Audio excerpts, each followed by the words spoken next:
I need to give you a genuine warning before we start this video. Do not buy Hytale. Not because it's bad and not because it's buggy, though trust me, we are going to talk about the bugs. You shouldn't play Hytale right now because if you do, you will never be able to play vanilla Minecraft ever again.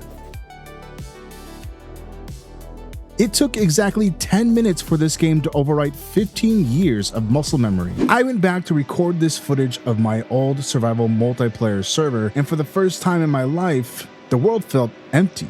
The movement felt stiff, and the combat felt weightless. Hytale isn't just a Minecraft killer. It makes Minecraft obsolete, and today, we need to talk about why.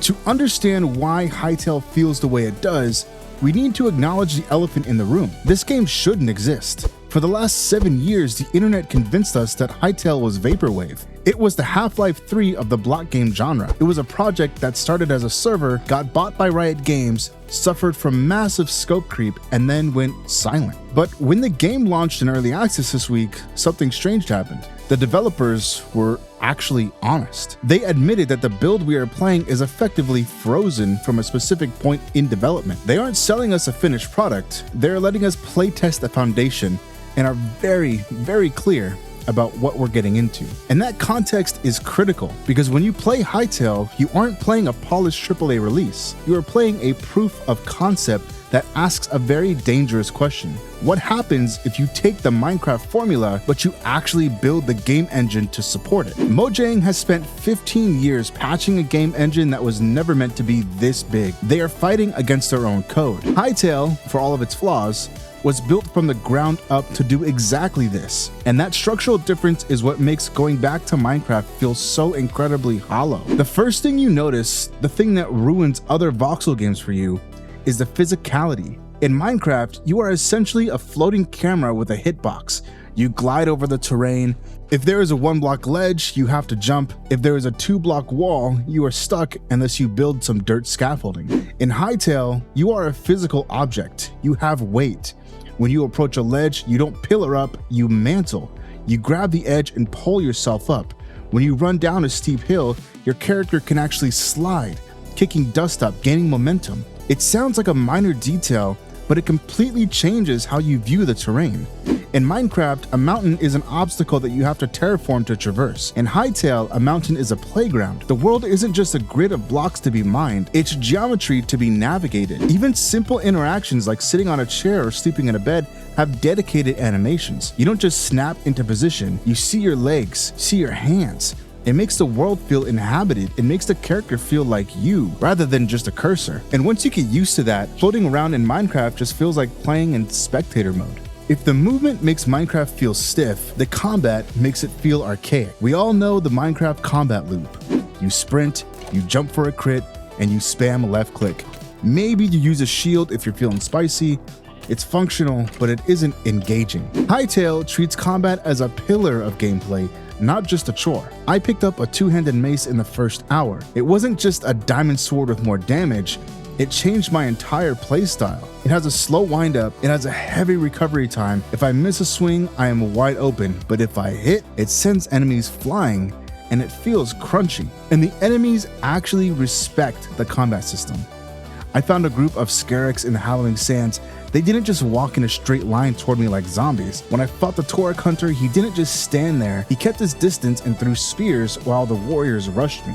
When you fight a pack of wolves, they're not all just in a straight line. Some will come from the left or to the right. Some will run away to reposition themselves. Is the AI perfect? Absolutely not. Sometimes they get stuck on trees. Sometimes they spin in circles, but the intent is there. Hytale asks you to learn its mechanics. Minecraft asks you to click faster. And after playing this, clicking faster just doesn't cut it anymore. This feeling of emptiness in Minecraft is most apparent in the world generation itself. Minecraft uses an infinite biome system.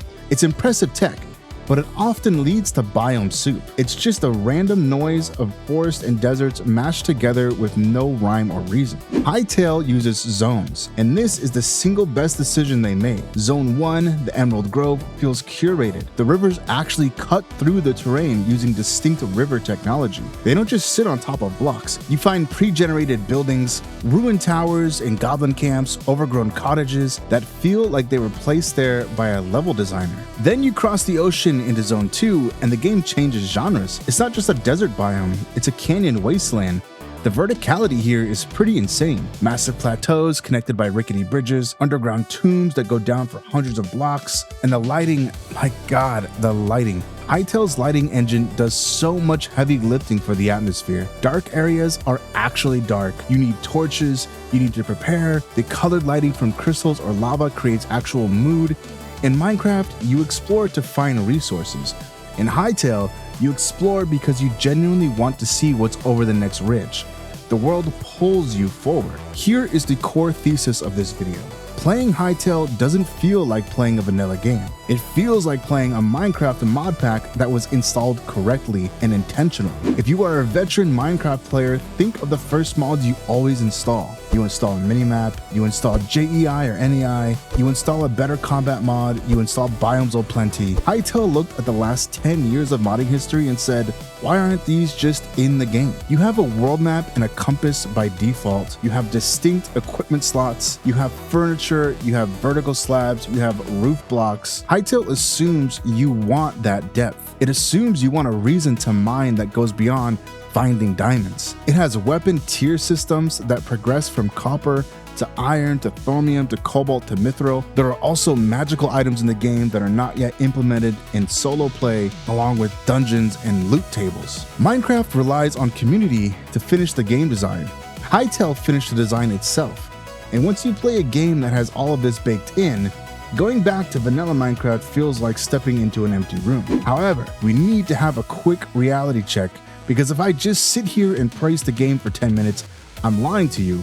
Hytale is rough, like really rough. The optimization is all over the place. I have a high-end PC and I still get massive frame drops when looking at dense foliage. There's a persistent bug with the skybox that causes black flickering, which is honestly headache-inducing. The enemy spawning logic is broken at times. I've cleared a dungeon room only to have the skeletons respawn behind me 5 seconds later, and the UI, while feature-rich, feels sticky. It lacks that snappy responsiveness that Minecraft perfected years ago. These are the friction points that kill survival games. Potential only matters if the game is playable enough to reach it. And right now, Hytale tests your patience just as much as your survival skills. But here's the thing. I played through the bugs, I dealt with the crashes, I put up with the flickering. And why? Because the core loop is that good. I would rather play a buggy version of a great game than a polished version of a boring one. There is one final reason why Minecraft feels empty now, and it's the most technical one, but also the most important: the modding architecture. In Minecraft, if I want to play on a server with guns and planes, I have to download a mod pack. You have to download the same mod pack. We have to worry about version mismatches. It's a huge headache. Hytale is built on server-side modding. This means that if you joined a server that has turned the game into World War II, or a kart racer, or a Pokemon clone, you just click join. The server sends you the models, the server sends you the sounds, you are playing in seconds. This effectively turns Hytale into a game engine masquerading as a game. Mojang has spent years fighting its modding community, introducing chat reporting, splitting the community between Bedrock and Java, trying to force the marketplace. Hytale just handed the keys to the community and said, drive. Minecraft treats mods as a layer on top of the game. Hytale understands that mods are the game. Hytale is unfinished. It is inconsistent, it is frustrating, but it has ruined vanilla Minecraft for me nonetheless. It has shown me what a block game can be when it isn't held back by 15-year-old Java code. It has shown me what exploration feels like when the world is designed rather than just generated. It has shown me what combat feels like when it has weight. I love Minecraft, and I always will. It defined a generation, but playing Minecraft now feels like playing with Legos in a quiet room. Playing Hytale feels like going on an adventure. Minecraft survived because its community carried it. Hytale might thrive because it was built to be carried. Thank you for watching.